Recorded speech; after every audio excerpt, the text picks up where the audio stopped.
எனக்கு கார் வேண்டும், எனக்கு வண்டி வேண்டும், எனக்கு டிரைவர் வேண்டும், உதவியாளர் வேண்டும். இதெல்லாம் நீ தொண்டு செய்வதற்கு வந்தாயா, இல்லை அனுபவிப்பதற்கு வந்தாயா? அப்போ அண்ணன் சீர் தாய்மாமன் சீர்லாம் வேஸ்டா? எல்லாரையும் வயிற்றில் அடித்து விட்டு எம்எல்ஏக்களுக்கு என்ன கார் கேட்கறது என்று கேட்கிறேன். எம்எல்ஏக்களுக்கு என்ன கார், என்ன உதவியாளர்? சிங்கப்பெண் படை என்று ஒன்று உருவாக்கி வைத்திருக்கிறார். ராத்திரியில் தனியாக போனால் அவளுக்கு காவலுக்கு ஒரு சிங்க ஆண் படை அனுப்ப வேண்டும். ஒரு முதலமைச்சராக இருக்க வேண்டும். ஹெலிகாப்டர் கேட்கட்டே ஒரு கொடுப்பார். இந்த ஆட்சியை காப்பாற்ற வேண்டும். 1 லட்சம் ரூபாய் போக கார் மட்டும் எல்லாம் எத்தனையோ கோடி ஆகும். தொண்டு செய்வதற்காக வருவதென்றால் பொது வாழ்க்கைக்கு வா. உனக்கு கார் வேண்டும், வண்டி வேண்டும் என்றால் போய் உன்னுடைய வேலையை பார். வணக்கம் ஜெயா பிளஸ் நேயர்களுக்கு வணக்கம். நான் உங்க விஜே அருணா. இன்னைக்கு நம்ம ஒரு சிறப்பு விருந்தினரோட தான் நம்ம இருக்கோம். தமிழ்நாடு தன்னுரிமை கழக தலைவர் திரு பழ கருப்பையா அவர்களோட தான் இருக்கோம். சார் வணக்கம். சார், தமிழ்நாடே இப்போ ஒரு அரசியல் மாற்றத்தோட ஒரு களத்தில் இருக்குது அப்படின்னு சொல்லலாம். சட்டசபையும் காரசார விவாதத்தோடு இருக்குது. அதாவது இன்னைக்கு சட்டசபையில் முதலமைச்சர் ஒரு அறிவிப்பு வெளியிட்டிருக்காரு. ஏன்னா எம்எல்ஏக்களுக்கெல்லாம் கார் வழங்கப்படும் அப்படின்னு சொல்லியிருக்காரு. அதுவும் இல்லாமல் உதவியாளரும் வழங்கப்படும். இது எல்லாருக்கும் சேர்த்து உதவியாளருக்கு ஒரு 25,000 ரூபாய் அப்படின்னு சொல்லியிருக்காரு. அதே மாதிரி காருக்கு ஓட்டுநர் ப்ளஸ் ஃபியூவலுக்கு 75,000 அப்படின்னு சொல்லியிருக்காரு. மொத்தமாக ஒரு எம்எல்ஏவுக்கு 1 லட்சம் தராங்க மாதம். உங்களுடைய முதல் பார்வை? அதாவது நான் எம்எல்ஏயாக இருந்தேன், அம்மா காலத்தில் எம்எல்ஏயாக இருந்தேன். அப்பொழுதெல்லாம் எம்எல்ஏக்களுக்கு ஒரு 5,000 ரூபாய் சம்பளம் ஏற்றுவதற்கே யோசிப்பார்கள். ஏனென்றால் அரசு என்பது மக்களுக்காகத்தானே தவிர சட்டமன்ற உறுப்பினர்களின் வசதிகளுக்காக இல்லை. ரொம்ப கேவலமாக இருக்கிறது. ஒரு எம்எல்ஏ, இந்த நாடு விடுதலை அடைந்து 3/4 நூற்றாண்டு ஆகிவிட்டது.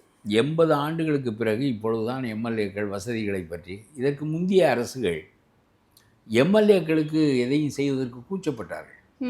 ஏனென்றால் சட்டத்தை ஏற்றுகின்றவர்கள் தங்களுக்கு வேண்டிய வசதிகளை தாங்களே செய்து கொள்வது என்பது அசிங்கமானது. இவர்கள் சட்டங்களை ஏற்றுகிறார்கள், மக்களுக்கான திட்டங்களை போடுகிறார்கள், எல்லாவற்றையும் செய்கிறார்கள். எனக்கு கார் வேண்டும், எனக்கு வண்டி வேண்டும், எனக்கு டிரைவர் வேண்டும், உதவியாளர் வேண்டும். இதெல்லாம் நீ தொண்டு செய்வதற்கு வந்தாயா, இல்லை அனுபவிப்பதற்கு வந்தாயா? இது என்ன? எம்எல்ஏ ஒரு பவர் சென்டரா? நீ you have come here to serve the people. அப்படித்தான் சாதாரணமாக இருந்தால். ஜீவானந்தம் கடைசி வரையிலும் கம்யூனிஸ்ட் கட்சி தலைவர் சேரியில் சாதாரண பாட்டாளி மக்களோடு தான் வாழ்ந்தார். ஒரு சாதாரண இயல்பான ஒரு வாடகை கட்டிடத்தில் இதை விட வசதியான இடத்துல வாழ்ந்திருக்கலாம். யாருக்காக தொண்டு செய்கின்றோமோ அவர்களுக்கிடையே வாழ வேண்டும் என்று அவர்கள் கருதினார்கள். என்ன உங்களுக்கு வேலை? தொகுதிக்கு என்ன போகிறீர்கள்? நீங்கள் 2 காரியத்துக்கு தான் போகிறீர்கள் என்று நான் அந்த பத்திரிகையில் எழுதியிருக்கிறேன். ஒன்று, கல்யாணத்திற்கு விடாமல் போவீர்கள். தொகுதி முழுவதும் நீங்கள் செய்கின்ற வேலை. தொகுதி பூரா ஒரு 50-100 கிராமங்கள், இவ்வளவுக்கும் போக வேண்டும் என்றால் வண்டி வேண்டும். 2 வேலை தான் விடாமல் செய்வீர்கள். ஒன்று கல்யாணத்திற்கு போவீர்கள், இன்னொன்று கருமாதிக்கு போவீர்கள். இந்த 2க்கும் போவதன் மூலம் உங்களுடைய வாக்கு வங்கியை பலப்படுத்தி வைத்துக் கொள்வீர்கள். அவர்களோடு நேரடி தொடர்புக்கு அவர்களுக்கு ஏதோ ஒரு மொய் எழுதி, அது எழுதி, இது எழுதி, ஒரு நெருக்கத்தை பாராட்டி எம்எல்ஏ வந்தார் என்று அவனை பெருமிதம் கொள்ள வைத்து, இதுதான் நீங்கள் செய்கின்ற அரசியல் வேலையை தவிர வேறு என்ன புதிய சிந்தனைகளை நீங்கள் அவிழ்த்து விட்டிருக்கிறீர்கள்? இந்த 100 நாட்களில் என்ன புதிய சிந்தனையை நீங்கள் சொல்லியிருக்கிறீர்கள்? என்ன புதிய திட்டம் அறிவிக்கப்பட்டிருக்கிறது? நான் எல்லாருக்கும் தாய் மாமன், அண்ணன், சீர் கொடுக்குறேன், ஒரு பவுன் கொடுக்குறேன், பட்டுச்சீலை, இதை தவிர என்ன உங்களுடைய ஆட்சியில் செய்ய தெரிந்தது? உங்களுக்கு தெரியாது. உங்களுக்கு ஒன்றுமே தெரியாது. இது பழைய கவர்மெண்ட், அது ரொம்ப அயோக்கியத்தனமான அரசாங்கமாக இருந்தது. ஆகவே மக்கள் அவ்வளவு கோபம் கொண்டு அந்த அரசாங்கத்தை வழியே தள்ளினார்கள். இது ரொம்ப முட்டாள்தனமான அரசாங்கமாக இருக்கிறது. Foolish government. எந்த ஒன்றையும் சரியாக திட்டமிடவோ. நான் கேட்கிறேன், இந்த எம்எல்ஏக்களுக்கு இதுக்கு ஒவ்வொருவனுக்கும் 1 லட்சம் ரூபாய், 234 எம்எல்ஏக்கு 234 லட்சம் ரூபாய் மாதம் கொடுக்க வேண்டும். 234 லட்சம் ரூபாய்ங்கிறது 2,84 லட்சம் ரூபாய் ஒவ்வொரு மாதம். 12 மாதத்திற்கு 40-50 கோடி ரூபாய் இவர்களுக்கு வரும்.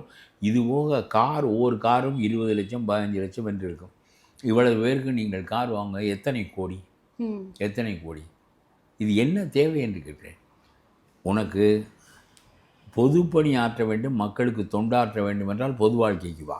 ம் இல்லாவிட்டால் உன்னுடைய சொந்த வாழ்க்கையை பார். உன்னை யார் எம்எல்ஏவாக வர சொல்லுகிறார்கள்? ம் புரியுது. உனக்கு நாம் எஞ்சிய பொழுதை மக்களுக்கு சிறிது கழிப்போம் என்று கருதுகிறவன் தான் இங்கே வர வேண்டும். ம் ம் சௌரியமாக இருப்பது, சாயந்தரம் ஆனால் கிளப்புக்கு போவது, சீட்டாடுவது, பிறகு குடிப்பது என்று இருப்பவர்கள் ஒரு வகை. ம் ஆனால் எம்எல்ஏவாக வருகிறவன் he comes here to serve the people. அவன் எல்லா நேரமும் அவர்களை பற்றி தான் சிந்திக்கிறான். அவனுக்கென்று தனி வாழ்க்கை இல்லாதவன் எவனோ அவன்தான் பொது வாழ்க்கைக்குரியவனாக இருப்பான். இது போன்ற ஒரு சட்டமன்றம், அதாவது ரொம்ப கீழ்நிலையில் எந்த ஒன்றும் சும்மா அவரை புகழ்ந்து பாடிக்கொண்டு ஏதோ நம்ம சௌரியங்களை அடைந்தால் போதும் என்று கருதுகிறவர்களாக இருக்கிறார்களே தவிர அவருக்கு என்ன திட்டம் தெரிகிறது பாருங்கள். இந்த கார் இவற்றையெல்லாம் கொடுப்பதற்கு என்ன காரணம் என்றால், அவருடைய வண்டியில் கடையாணிகள் வேறு கட்சி கடையாணிகள். அவர் சொந்த கட்சி சொந்த ஆட்சியில் அவர் நிலை பெற்று நிற்கவில்லை. அவருக்கு ஒரு 10-12 கடையாணிகள் அவருடைய வண்டிக்கு தேவைப்படுகிறது. இவர்கள் இந்த திட்டத்தை முன்வைத்தவரே திருமாவளவனுடைய கட்சிக்காரர் தான், சிதம்பரம் எம்எல்ஏ. அவர் தான் சொன்னார் எங்களுக்கு கார் வேண்டும், வண்டி வேண்டும், ஜோதிமணி பொது தொண்டு, அவர் பேர் தெரியவில்லை, பொது தொண்டு ஆற்ற வேண்டும் என்று சொன்னார். என்ன பொது தொண்டு? உன்னுடைய பொது தொண்டு தெரியாத? நான் எம்எல்ஏவாக தான் இருந்திருக்கிறேன். என்ன பொது தொண்டு ஆற்றுகிறாய்? எல்லாம் திட்டங்கள் அதிகாரிகளிடம் இருக்கின்றன. என்ன தேவை, எங்கே ஆறு ஓடுகிறது, எங்கே அணை கட்ட வேண்டும், எங்கே மண் அள்ள வேண்டும், எங்கே வாய்க்கால் வெட்ட வேண்டும், எல்லாம் அரசிடம் இருக்கிறது. நாம் எதையாவது ஒன்றை சொல்வதென்றால் எங்களுடைய பகுதிக்கு ஒரு மருத்துவமனை கொண்டு வா, ஒரு கல்லூரி கொண்டு வா, இது போன்றவற்றை சொல்வது 234 தொகுதிகளிலும் உள்ளவர்களுடைய பழக்கம். அதை தவிர திட்டங்கள் போடுவதற்கெல்லாம் இவர்கள் அறிந்தவர்கள் இல்லை. நாட்டிலே எவ்வளவு வரி வசூல் வருகிறது, எவ்வளவு திட்டங்கள் என்று எல்லாவற்றையும் அதிகார வர்க்கம் செய்கிறது. நம்முடைய ஜனநாயகத்தை எப்படி வெள்ளைக்காரன் உருவாக்கி வைத்திருக்கிறான் என்றால், ஜெயலலிதா போல வெரி குட் அட்மினிஸ்ட்ரேட்டர்ஸும் இந்த நாட்டில் சிஎம்மாக இருந்திருக்கிறார்கள். கருணாநிதியும் திறமையான ஒரு முதலமைச்சர் தான். அதே போல் ராஜாஜி அவருக்கு நிகரான மனிதனெல்லாம் இன்னும் 500 ஆண்டுகளுக்கு வரமாட்டான் முதலமைச்சராக வருவது. அவர் அதிகாரியெல்லாம் பேசாமல் உட்கார், நான் பார்த்து கொள்கிறேன் என்று சொல்லுவார். அவர் மதுவிலக்கை மதுவை ஒழிக்க வேண்டும் என்று சொல்லுகிறார். மதுவை ஒழிக்க வேண்டும் என்று சொன்னவுடன் அந்த செக்ரட்டரியனுடைய சீஃப் செக்ரட்டரி சொல்லுகிறார், சரி அதில் வருகிற வருமானத்தை எப்படி ஈடுகட்ட முடியும் உங்களால்? பிறகு திட்டங்களே போட முடியாது, மதுவையும் ஒழித்து விடலாம், வருவாயும் ஒழிந்து விடும், பிறகு திட்டங்கள் போட முடியாது, நாம் இருப்பதை வைத்து கொண்டு ஓட்டிய வரையிலும் ஓட்ட வேண்டியது தான் என்று சொல்லுகிறார். சரி அது பார்த்து கொள்வோம், முதலிலே இதை அறிவியுங்கள், அதற்கான காரியங்களை எல்லாம் செய்ய தொடங்குங்கள், அது என்ன செய்ய வேண்டும் என்று நான் சொல்லுகிறேன் என்று சொல்லிவிட்டார். பிறகு சீஃப் செக்ரட்டரி இதோடு ராஜாஜி முடிந்தார், சும்மா இவர்களெல்லாம் பெரிய அறிஞர்களாக இதெல்லாம் ஓடாது, ஆட்சியே போய்விடும் என்று அவர்கள் பேசிக்கொண்டிருந்த போது ராஜாஜி அப்பொழுதுதான் இந்த சேல்ஸ் டாக்ஸ் என்ற ஒன்றை கொண்டு வருகிறார். வெள்ளைக்காரன் கண்டறியாதது, ₹1 1 காசு நீங்கள் கொடுங்கள், இந்த மது விற்பனையின் மூலம் வருகிற வருவாயை ஈடுகட்டி கொள்கிறேன், நீங்கள் ஒவ்வொரு பொருளும் வாங்குகிற போது 1 காசு கொடுங்கள், விற்பனை வரி சேல்ஸ் டாக்ஸ், எந்த பொருள் நீங்கள் வாங்கினாலும் 1 காசு கொடுங்கள், அதில் வருகிற வருமானத்தை கொண்டு நான் இந்த கள்ளுக்கடையை ஒழித்து விட்டு அந்த வருவாயை ஈடுகட்டி கொண்டு அரசு நடத்த முடியும். 2வது மக்கள் நிம்மதியாக இருப்பார்கள், பெண்கள் நிம்மதியாக இருப்பார்கள், அடிதடி சத்தங்கள் ஓயும் வீட்டிலே என்று சொல்லி ராஜாஜி செய்தார். இதையெல்லாம் செய்வதற்கு ரொம்ப பேரறிவு வேண்டும், பெருஞ்சிந்தனை வேண்டும், பொருளாதாரத்தை பற்றி முழு தெளிவு வேண்டும். அதெல்லாம் வேறு, அவருக்கு ஒன்றும் தெரியாது. வேறு சிங்கப்பெண் படை என்று ஒன்று உருவாக்கி வைத்திருக்கிறார். ராத்திரியில் தனியாக போனால் அவளுக்கு காவலுக்கு ஒரு சிங்க ஆண் படை அனுப்ப வேண்டும். எப்படி இதெல்லாம் நடக்கிற காரியம் இல்லை. இது என்ன, ஏற்கனவே இருக்கிற போலீஸ் இந்த கற்பழிப்பு விவகாரங்கள் இதையெல்லாம் பார்த்து கொள்வதற்கு போதுமானவர்கள் இல்லையா? இப்போ இவளுக்கு துணையாக இவள் வழக்கு போடுவது கொள்வது எல்லாம் ஸ்டேஷனில் தானே நடக்கிறது.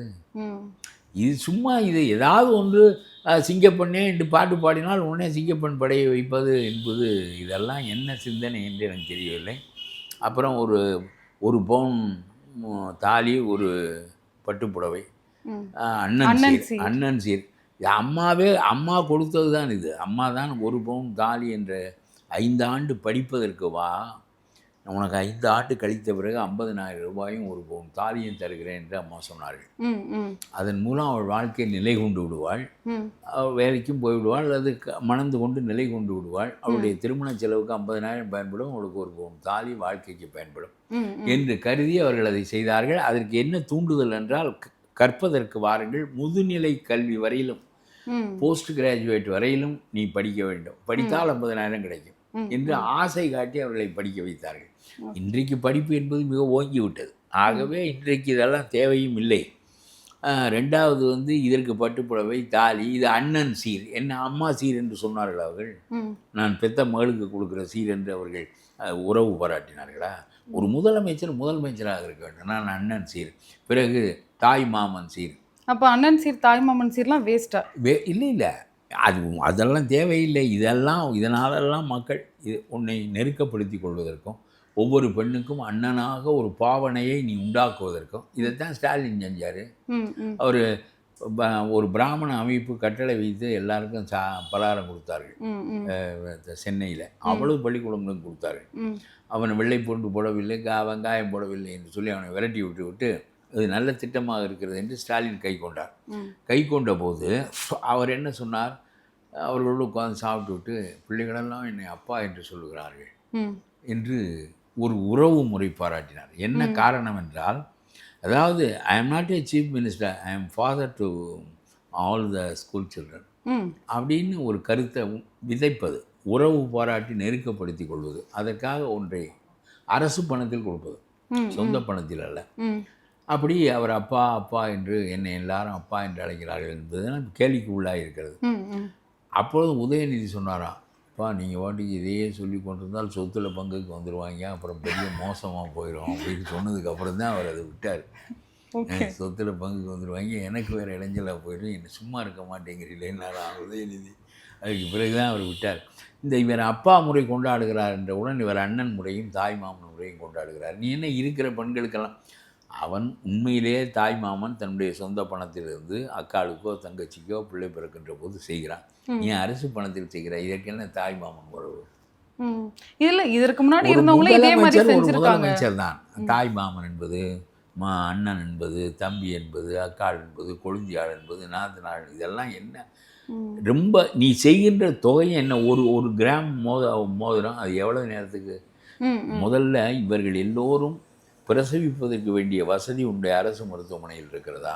எல்லா பெண்களும் அரசு மருத்துவமனையில் பிள்ளை பெறுகின்றவர்களுக்கு மட்டும்தான் இந்த மோதிரம். அரசு மருத்துவமனைக்கு எல்லாரும் வந்து சேர்ந்து விட்டால் முதலில் படுக்கை போதுமான அளவு வைத்திருக்கிறாயா? நான் கேட்கிறேன். என்ன இதெல்லாம் கொடுக்குறேன்? எம்எல்ஏக்கு வெட்கம் இல்லாமல் எம்எல்ஏக்கு 1 லட்ச ரூபாய் மாதம் கொடுக்குறாய், இத்தனை லட்ச ரூபாய் கார் வாங்கி கொடுக்க போகிறாயே. 19,000 நர்ஸுகள் தற்காலிக வேலை பார்க்கிறார்கள். 19,000 நர்ஸுகள் தற்காலிக வேலை பார்க்கிறார்கள். அவர்களை நிரந்தரப்படுத்தினால் சம்பளம் கூட கொடுக்க வேண்டும். இதென்றால் 15,000, 17,000, 16,000, 19,000க்குள் கதையை முடித்து விடலாம். இப்படியே பல ஆண்டுகளாக வேலை பார்க்கிறார்கள். அதனால் அவர்கள் மன ஊக்கம் இல்லாமல் செயல்படுகிறார்கள்.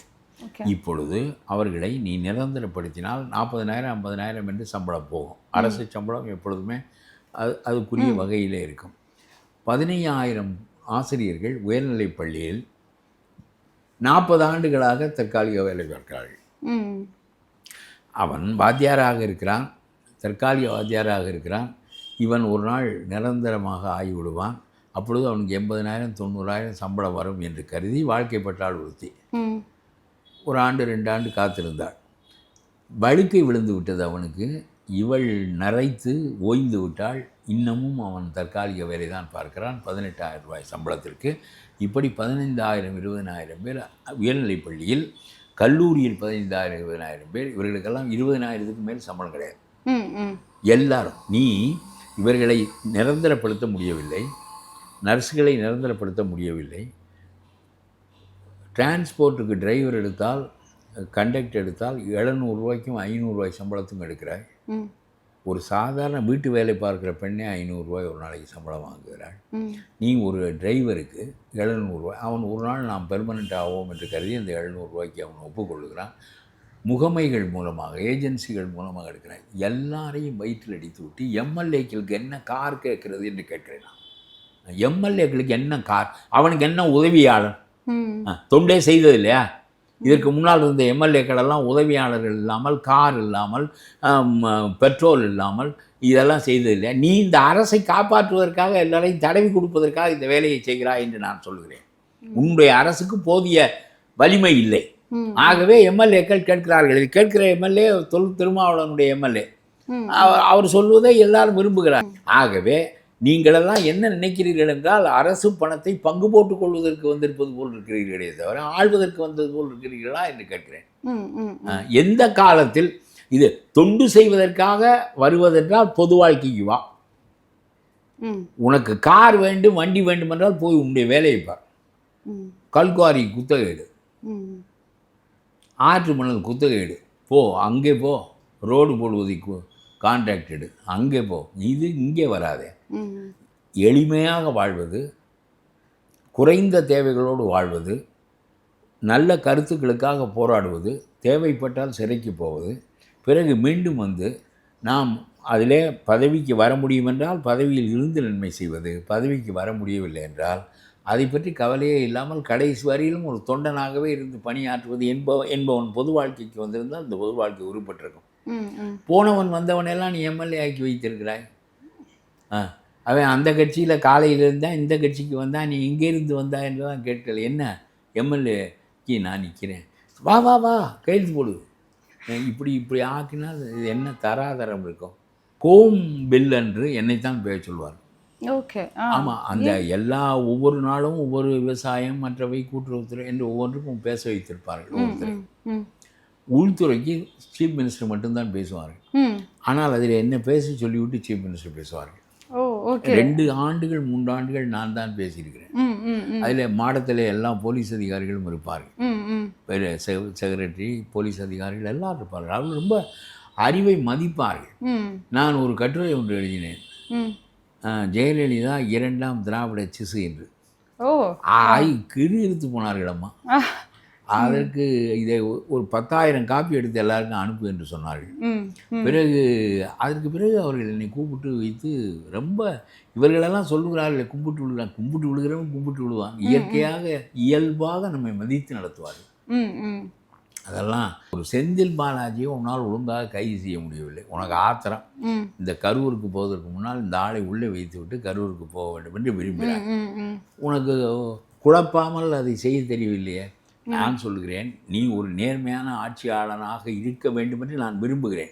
ஆனால் நீ நேர்மையான ஆட்சியாளனாக இல்லை. செந்தில் பாலாஜியுடைய ஊழல் என்ன மோசமானது, என்ன குக்கா விஜயபாஸ்கருடைய ஊழல் என்ன குறைவானது?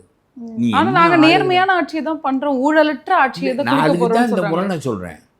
செந்தில் பாலாஜியை நீ ஒளி, அவரை சிறையில் வை, அது நியாயம். ஊழல் செய்தவனை சிறையில் வை, நியாயம். அப்புறம் ஏன் விஜயபாஸ்கரை வைக்கவில்லை, ஏன் வேலுமணியை வைக்கவில்லை? இவர்கள் மீது உள்ள வழக்குகளெல்லாம் அமுக்கப்படும். திமுக காரனுடைய வழக்குகளெல்லாம் தோண்டி எடுக்கப்படும். இது என்ன நேர்மையான ஆட்சி? நீ பேசிக்கொள்கிறாய், என்னுடைய செயல்கள் முரணாக, கான்ட்ரடிக்டரியாக வெளிப்படுகின்றன. அப்படி வெளிப்படுகிற போது உன்னுடைய what is your answer?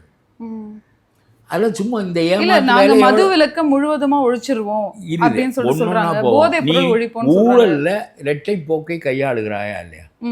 It is a contradictory stand.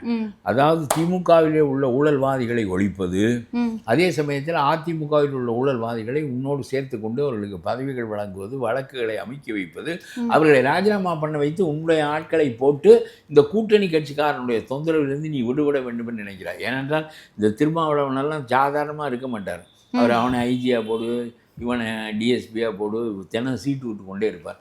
இந்த இவர்களை வைத்து கொண்டு நாம் தினம் சீட்டு வாங்கி கொண்டிருப்பதை விட நாம் நம்முடைய ஆட்களையே எம்எல்ஏயாக கொண்டு வந்து விடுவோம் என்பதற்காகத்தான் இவர்களெல்லாம் இந்த ஊழல்வாதிகளை எல்லாம் கூப்பிட்டு ராஜினாமா பண்ண வைத்து. நேர்மை என்பது எவன் குற்றம் செய்தாலும் தண்டிக்கப்பட வேண்டும். திமுக காரன் மீது பாய்கிற அதிமுக காரனில் உன் கட்சிக்கு வருகின்றவன் வேலுமணியிலிருந்து சிவி சண்முகம் இவர்களுக்கு மேல் ஊழல் எவன் செய்தான்? செந்தில் பாலாஜி ஊழலுக்கும் வேலுமணி ஊழலுக்கும் என்ன வேறுபாடு? KN நேரு ஊழலுக்கும் நம்முடைய குட்கா விஜயபாஸ்கர், குட்கான்னு ஒரு பட்டப்பேரை இருக்கு. இதில் எந்த நேர்மை இருக்கிறது உங்களுடைய ஆட்சியில்? இவர்களுக்கெல்லாம் கார் கொடுத்து, வண்டி கொடுத்து, பெற்றோருக்கு கொடுத்து அவர்களை சரி செய்து வைத்துக் கொள்ளலாம். இதை தவிர கொஞ்ச நாளில் நாறி போயிடும் உன்னுடைய ஆட்சி. ஒரு முறை உனக்கு ஒரு மன உறுதி இல்லை, எந்த ஒன்றிலும் நிலைத்த கொள்கை இல்லை, நீயே செல்ஃப் கான்ட்ரடிக்டரி. ஒரு பக்கம் ஊழலை ஒழிக்கிறேன் என்று சொல்கிறாய், இன்னொரு பக்கம் ஒரு பகுதி ஊழலை வளர்க்கிறாய். ஒரு பகுதி ஊழலை வளர்க்கிறாய். ஏன் இவர்களை நான் சொல்கிறேன், 10 பேர் கூட்டணி கட்சிக்காரன் உன்னை ஆதரிக்கிறான், அரசு பலமாக இருக்கிறது, எதற்காக இந்த அயோக்கியர்களை எல்லாம் நீ எதற்கு உன்னுடைய கட்சியில் சேர்த்து இவனை எதற்காக ராஜினாமா பண்ண வைத்து எதற்காக இவனை உன் கட்சியில் சேர்த்து இவர்களின் மீது உள்ள வழக்குகளை அழுத்தி அவர்கள் மீது உள்ள வழக்குகளை எடுத்தால் உன்னோடு வருவானா? இது ரொம்ப கேவலமான ஆட்சியாக இருக்கிறது என்று நான் சொல்லுகிறேன். நீ நேரிய ஆட்சி தருகிறேன் என்று சொன்னவுடன் இந்த குரலை நான் இதுவரையிலும் கேட்டதில்லையே என்று நினைத்தேன், இப்படி ஒரு குரலை. ஆனால் நீ ஆட்சியில் வந்து செய்கின்ற முரணான செய்கைகளெல்லாம் அந்த நம்பிக்கையை உன் மீது உண்டாக்க மறுக்கின்றன. ஒரு பக்கம் சொல்லுகிறேன், இந்த செந்தில் பாலாஜியை கைது செய்து விட்டு கரூருக்கு போக வேண்டும் என்ற ஆத்திரம் உனக்கு இருந்தது, நியாயம், சரி. சிஏ தெரியவில்லையே, அந்த ஆள் வெளியே வந்து விட்டார், கொசமுசோ என்று உதயநிதியை கைது செய்கிறேன் என்று போய் அவர் வீட்டில் உட்காந்துக்கின்னு கெஞ்சுகிறான் போலீஸ்காரெல்லாம். கெஞ்சிறான். அவர் காலையில் குளிக்கிறாரு, காலையிலேருந்து சாயந்தரம் வரலும் மத்தியானம் வரலும் குளிக்கிறார். அப்புறம் ஒரு வழியாக குளிச்சுட்டு வந்த பிறகு இவங்க துண்டை கொடுத்து போலீஸ்காரங்க துவட்டி விட்டு, ஐயா வாங்க போவோம். எங்கே போகிறது? இல்லையா பேசுவான். 3 மணி நேரம் உதயநிதி வீட்டில் போலீஸ்காரன் கெஞ்சிறான் வண்டியில் ஏறுங்கன்னு. பிறகு அவராக பார்த்து வண்டியில் ஏறிட்டு திரும்பி விட்டார். அவருக்கு ஜாமீன் கொடுத்துட்டாங்க. அம்மா கருணாநிதியை கைது செய்தார்கள், இரவோடு இரவாக கைது செய்தார்கள். கருணாநிதி கத்துறாரு, இந்த டவுசர் போட்டுக்கு வர்றேன், டவுசரெல்லாம் வேண்டாம் வாய இழுத்துன்னு வந்துட்டான் போலீஸ்காரன். அப்புறம் இவரை கொண்டு போய் ஒரு இடத்துல வைத்தார்கள். அடுத்த நாள் காலையில் ஆட்சி திறன் என்பது என்ன என்பதற்காக சொல்கிறேன். அடுத்த நாள் காலையில் டிஆர் பாலு மத்திய மந்திரி, இன்னொருவர் மத்திய மந்திரி, 2 பேரும் என்னுடைய தலைவனை பிடித்து உள்ளே வைத்தாயா என்று சொல்லி நாங்கள் பார்க்க வேண்டும், கதவை தர அப்படின்னு. கேட் ஒரு இடத்துல உள்ளே வச்சுருக்காங்க, கேட்டை தர அப்படின்னு. ஒன்று அதெல்லாம் மனு போட்டு பாரியா, சிறையில் கொண்டு போய் வைப்போம். அங்கே போலீஸ்காரன் சொல்கிறேன், அந்த போலீஸ்காரன் சொல்வதற்கான ஊக்கம் அம்மாவினுடைய ஊக்கம். அது மனு போட்டு பாரு. அதெல்லாம் மனுவெல்லாம் போட்டு பார்க்க முடியாது, நான் இப்போவே என் தலைவனை பார்க்கணும் அப்படின்னாரு டிஆர் பாலு. மத்திய மந்திரிங்கிற கோதாவில் இல்லைன்னா சும்மா தான் கிடப்பார். தொடங்க மாட்டேன்ட்டான். கார் எடுத்தார், கொண்டாந்து நேர கேட்டில் ஒரே அடி முட்டி கேட்டை உடைச்சிட்டார். இதெல்லாம் நடந்துச்சு. இதெல்லாம் நடந்துச்சு. கேட்டு உடைச்சாச்சு. உடைச்சிட்டு இவர் கருணாநிதியை பார்க்குறக்குள்ளே போனார். அவங்க விட அது வேறு விஷயம்னு வச்சுங்க. உடனே அவரை கைது செஞ்சுட்டாங்க அம்மா. மத்திய மந்திரி 2 பேரையும் அம்மா கைது செய்து உள்ளே வைத்து விட்டார்கள். கருணாநிதியை கைது செய்ததை பார்ப்பதற்காக வந்தது போய் இவர்கள் கைது செய்யப்பட்டு இவர்கள் வேறு இடத்தில் வைக்கப்பட்டார்கள். வைத்தவுடன் வாஜ்பாய் மிரண்டு விட்டார். இந்த பொம்பளை நம்மளை கூட கைது பண்ணுவாங்க, என்ன அநியாயம் அப்படின்னு சொல்லி அந்த வாஜ்பாய் அம்மாவிடம் பேசினார். பேசி, அம்மா மத்திய மந்திரியெல்லாம் உள்ளே வச்சிங்கன்னா ஒருத்தனும் ஊர்களுக்கு வரவே பயப்படுவாம்மா, போனால் உள்ளே வச்சுக்கிட்டா என்ன செய்யறதுன்னு பயப்படுவேன், இது ரொம்ப மோசமாக போயிடுமா, மத்திய மந்திரி பதவியே கேவலமான பதவியாக போயிடும், சட்டம் ஒழுங்கு மாநில அரசு கையில் தான் இருக்குது, ஆகவே சட்டத்திற்கு மாறாக கேட்டை உடைச்சதுக்கு கைது செய்கிறதுங்கிறது சட்டப்படி சரிதான், ஆனால் ஒரு மரியாதை இல்லாமல் போயிடும், எனக்காக இதை செய்யன்னு சொன்னதுக்கப்புறம் அம்மா வாஜ்பாய் இவ்வளவு கெஞ்சிறாரேன்னு டிஆர் பாலு வெளியே விட்டாங்க. அப்புறம் கருணாநிதி விட்டு வழக்கு அதுபடி போய் தெரிந்தது என்று வைத்துக் கொள்ளுங்கள். எதற்காக சொல்வேன்னா, அவ்வளவு ஊக்கமும் நெஞ்சூக்கமும் செயல்திறனும் உடையவர்கள் தான் அந்த நாற்காலியை நிறைவு செய்ய முடியுமே தவிர, இப்படி உன்னால் உதயநிதியை போய் கெஞ்சி அவர் குளிச்சுட்டு வந்தவங்க தோட்டி விட்டுக்கிட்டு இருக்காங்க போலீஸ்காரங்க. அவரை தோட்டி விட்டு வாங்க வண்டியில் ஏறுங்கன்னு கெஞ்சிறதுக்கு ஏன் இதை கைது செய்ய தேவையாது? உனக்கு ஆட்சி திறன் இல்லை என்று சொல்லுகிறேன். You don't have any administration capacity. அதுதான் இப்போ உள்ள சிக்கலை தவிர. ஆக ஊழல் மனிதர்களை எல்லாம் உள்ளே வைத்து கொள்ளுகிறாய், இன்னொரு வகையான ஊழல் மனிதர்களை தண்டிக்க நினைக்கிறாய். உனக்கு இந்த ஆட்சியை கவிழ்த்து விடுவார்களோ என்று அஞ்சு எல்லாருக்கும் காரு வண்டி பிஏ எல்லாம் கொடுக்குறேன். இது என்ன அனுபவிப்பதற்குரிய துறையா? இது it is a place to serve the people. இது உனக்கு தெரியவில்லை என்றால் நீ தவறான மனிதன். இந்த நாற்காலியில் உட்கார்ந்து விட்டேன். இந்த ஸ்டாலின் கீழ் எல்லாரும் எவ்வளோதோ ஊழலெல்லாம் செய்தார்கள் என்றாலும் கூட இந்த எம்எல்ஏக்களுக்கு ஆக்குறது, கார் கொடுப்பது, வண்டி, இந்த வேலையெல்லாம் செய்யவில்லை. மக்கள் தப்பாக நினைப்பார்கள். ஏனென்றால் அதாவது இந்தி போராட்டத்தில் உள்ளே போகிறான் ஒருவன், 1 வருஷம் சிறையில் இருக்கிறான், மிசாவிலே சிறையில் இருக்கிறான், பிறகு ஆட்சியில் இருக்கிறான். அதாவது ஒரு கொள்கையை நிலைநாட்டுவதற்காக போராடுகிறார்கள், பிறகு ஆட்சிக்கு வருகிறார்கள் என்பது தான் அரசியலினுடைய தத்துவமே தவிர, இது வருகிறவன் போகிறவனுக்கெல்லாம் சௌரியம் பண்ணி கொடுத்து அவனை ஓட்டு போட வைத்து கொண்டு எவ்வளோ காலத்துக்கு உன்னுடைய ஆட்சியை காப்பாற்ற போகிறேன். நான் நேற்று தினமணிக்கு எழுதியிருக்கிறேன், கடையாணிகள் கலந்து விடாவா, கடையாணிகள் கலந்து விட்டால் வண்டி ஓடாதே, கிடப்பதெல்லாம் கிடக்கட்டும், கிளவியை தூக்கி மனையில் வை என்கிறார் சிதம்பரம் எம்எல்ஏ. ஓகே, அவர் திருமாவளவன் கட்சிக்காரர். ஆக கிளவியை முதல்ல மனையில் வைக்க முன்னிருக்கிறார் நம்முடைய முதலமைச்சர். ஏனென்றால் வண்டி ஓட வேண்டுமே, கடையாணிகள் கலந்து விட்டால் வண்டி ஓடாதே, இந்த கவலை தான் அவருக்கு இந்த கார்களையெல்லாம் கொடுக்க வைக்கும். இன்னும் அவர்கள் எது வேண்டுமானாலும் கேட்கலாம், ஹெலிகாப்டர் கேட்கட்டும் அவர் கொடுப்பார். இந்த ஆட்சியை காப்பாற்ற வேண்டும், கொடுப்பார். என்ன சார் சொல்கிறீங்க? என்ன வேண்டுமானாலும் செய்வது, இந்த ஆட்சி காப்பாற்ற வேண்டும். நான் சொல்கிறேன், 10 பேர் கடையாணி இந்த ஆட்சிக்கு, இந்த கடையாணி கலந்து விட்டால் வண்டி கலந்து விடும். ஆகவே அவன் கார் வேண்டும் என்று கேட்கிறான்.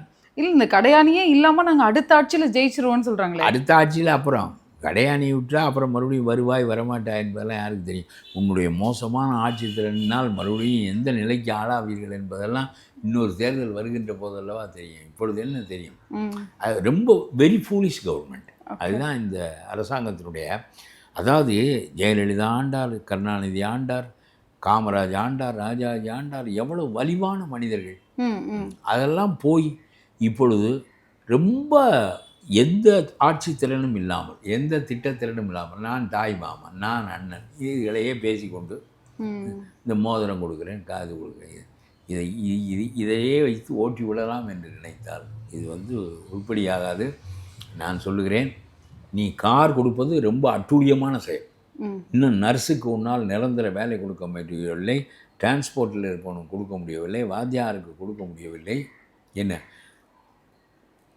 நான் ரொம்ப முக்கியமான கருத்தொன்று சொல்கிறேன், இதைத்தான் அந்த கட்டுரையிலும் எழுதியிருக்கிறேன். அதாவது தமிழ்நாட்டினுடைய மக்கள் தொகை 7.5 கோடி. இதற்கு நமக்குள்ள மொத்த மருத்துவமனைகள் எவ்வளவு தெரியுமா? மொத்த டாக்டர்கள் எவ்வளவு பேர் தெரியுமா? வெறும் 19,000. 7.5 கோடி. இங்கிலாந்தில் 7.5 கோடி மக்களுக்கு 1.25 லட்சம் டாக்டர்கள் இருக்கிறார்கள். அங்கே தனியார் கையில் பொறுப்பு இல்லை, அரசு கையில் தான் பொறுப்பு இருக்கிறது, மருத்துவ பொறுப்பு. 1.25 லட்சம் டாக்டர்கள் 7.5 கோடி மக்களுக்கு அங்கே மருத்துவ சேவை புரிகிறார்கள். அதே 7.5 கோடி மக்களுக்கு நம்முடைய நாட்டில் விஜயினுடைய ஆட்சியில் 19,000 டாக்டர்கள், 19 வருஷமாக 19,000 டாக்டர்கள் தான் இருக்கிறார்கள். டாக்டர்களின் எண்ணிக்கை கூடவில்லை, அவர்களுடைய சம்பளம் கூடவில்லை. அவர்களுக்கு கொடுக்குற அடிப்படை சம்பளம் 56,000 ரூபாய். புதுச்சேரியில் இதை விட சம்பளம் கூட 56,000 ரூபாய். 2 கோடி ரூபாய் கொடுத்து 8வது வகுப்பிலிருந்து நீட் தேர்வுக்கு தயாராகி 3 ஆண்டுகள் இரவு பகலாக கண் விழித்து படித்து நீட்டிலே அவன் தேர்ச்சி அடைந்து 5 ஆண்டுகள் படித்து இதுக்கு 2 கோடி ரூபாய் தனியார் கல்லூரிக்கு பணம் கொடுத்து வெளியே வந்த பிறகு அவனுக்கு சம்பளம் 56,000 ரூபாய் நொந்து போயிருக்கிறான். அந்த 19,000 பேரும் 7.5 கோடி மக்களை பார்ப்பதற்கு எப்படி முடியும்? கரெக்ட். நீ தனியார் மருத்துவமனைகள், நீ 2 லட்ச ரூபாய் இன்சூரன்ஸ் எல்லாம் வெட்டி வேலை. இந்த 2 லட்ச ரூபாய் வாங்கி கொண்டு மேற்கொண்டு 4 லட்ச ரூபாய் இருந்தால் தான் உனக்கு பார்ப்பேன் இல்லாமல் அரசாங்க மருத்துவமனைக்கு போயிருக்கிறான். வகுத்தில் கட்டி இருக்கிறது என்றால் அது கட்டியா கேன்சரா என்ன இளவோ, மேற்கொண்டு 5 லட்சம் கொடுத்தால்தான் பார்ப்பேன் இல்லாவற்றில் அங்கே போயிருக்கிறான். அவ்வளவு தனியார் மருத்துவமனையும் பித்தலாட்டம், அவ்வளவு தனியார் மருத்துவமனையும் பித்தலாட்டம். ஒரு அப்பல்லோ மருத்துவமனை ஷேர் 1000 ரூபாய்க்கு இருக்கிறது, 10 ரூபாய் ஷேர். நான் இதை எழுதியிருக்கிறேன். ராக்கனுக்கு வந்த கட்டி அதை தீர்ப்பதற்கு அவன் பெண்டாட்டி கையில் காலத்தில் இருந்த நகைகளெல்லாம் மாறி 1000 ரூபாய் ஷேராக மாறி அது போனஸ் ஷேராக மாறி பெருகி கொண்டிருக்கிறது. மருத்துவம் தொண்டுக்குரிய துறையாக இல்லாமல் மருத்துவம் கொள்ளையடிப்பதற்குரிய துறையாக மாறி இருக்கிறது என்றால் இது நாடா என்று கேட்கிறேன். இது நாடா? இது இவ்வளவு பெரிய மருத்துவமனைகள், எத்தனை ஆயிரம் மருத்துவமனைகள் விற்று விட்டீர்களே. வெறும் 25,000 கோடி தான் நீ ஒதுக்குகிறாய். இந்த 10 கோடி சேர்த்து ஒதுக்க வேண்டியதானே. ஒவ்வொரு ஆண்டும் 10 கோடி ரூபாய், ஒவ்வொரு ஆண்டும் இந்த 1 லட்சம் ரூபாய் போக கார் மட்டும் எல்லாம் எத்தனையோ கோடி ஆகும். இதெல்லாம் சேர்த்து மருத்துவமனைக்கு ஒதுக்க வேண்டியதானே. மருந்துகள் இல்லை, அவன் சீட்டு எழுதி கொடுக்குறான், வெளியே வாங்கி கொள்ளுன்று. வெட்கமாக இல்லை? கழுத்தை பிடித்து தூக்க வேண்டாம் அந்த மருத்துவ மந்திரியை. அவனால் மருந்து நீ வாங்கி கொடுத்தாலும் அவன் கொடுப்பான். மருத்துவமனையில் போதிய மருந்துகள் இருந்தால் அவன் கொடுப்பான். போதிய மருந்துகள் இல்லை, வைத்தியம் செய்து வெளியே வாங்கிக்கொள். சரி, நான் அதையாவது செலவு செய்து வாங்கிக் கொள்கிறேன் என்று போகிறான். என்ன நீ ஆட்சி செய்கிறாய் என்று கேட்கிறேன். தனியார் பள்ளிக்கூடங்கள் 55,000 கோடி கல்விக்கு ஒதுக்குகிறீர்கள். பாதி பேர் அரசு பள்ளிக்கூடத்துக்கு வருவதில்லை, பாதி பேர் தனியார் கல்லூரி. 55% அரசு பள்ளியில், 45% ஏறத்தாழ சமமாக தனியார் பள்ளியில்.